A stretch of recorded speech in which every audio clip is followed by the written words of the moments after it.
Bad teams equal easy decisions. The Bengals had a bad team last year. They had a great quarterback and a couple of great wide receivers. They had some good players in spots, but they had a bad team. The overall body of work was bad. They needed 5 straight wins just to finish with a winning record. They were 4-8. Their defense was terrible. Their offensive line was below league average.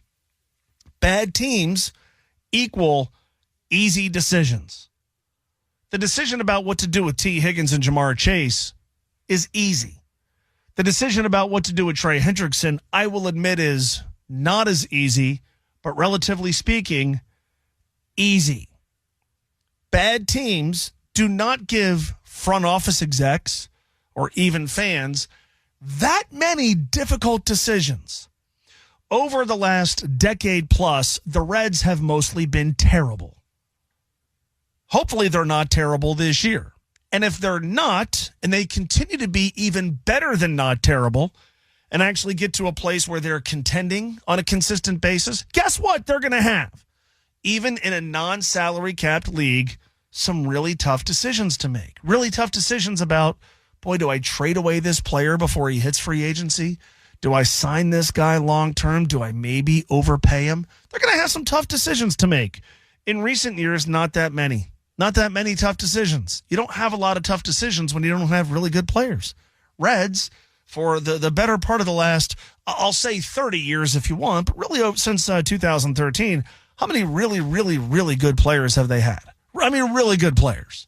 Not dudes who showed up and had a nice season, or guys who came to town and had a 4-home-run game, or not guys who wore cool gold chains and had an interesting month and started a fight or two. Like, really good players. Foundational pieces. Guys that you're like, dude, extend that guy. Build around that guy. Pay that guy. Ensure the happiness of that guy. Not a ton. They've had some, not a ton. The idea with the Reds moving forward is, obviously you want to win with this group, but you want them to have such a huge stockpile of talent that you really have to think about, okay, what are we going to do with these guys? Which ones might we move on from to get a player who fills a position of need, right? Even with the young pitching they have. Could they get to a point maybe this year where you go, you know what, let's trade away this guy because even though we like his ceiling, like his long-term, he can help us get someone who fills an immediate need. Those are tough decisions to make. I want the Reds to be there. I think they're getting there. Good teams equals tough decisions. The Bengals last year had a bad team. There's no getting around that. Some good players, bad team.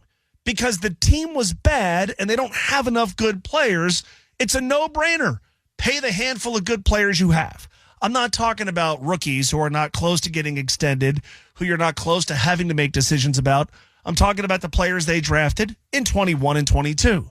I'm talking about the guys they brought in free agency that didn't work out, that now they should move on from. As a general rule, let's move forward understanding this. If you got a bad team with a bunch of bad players, the decisions are not difficult.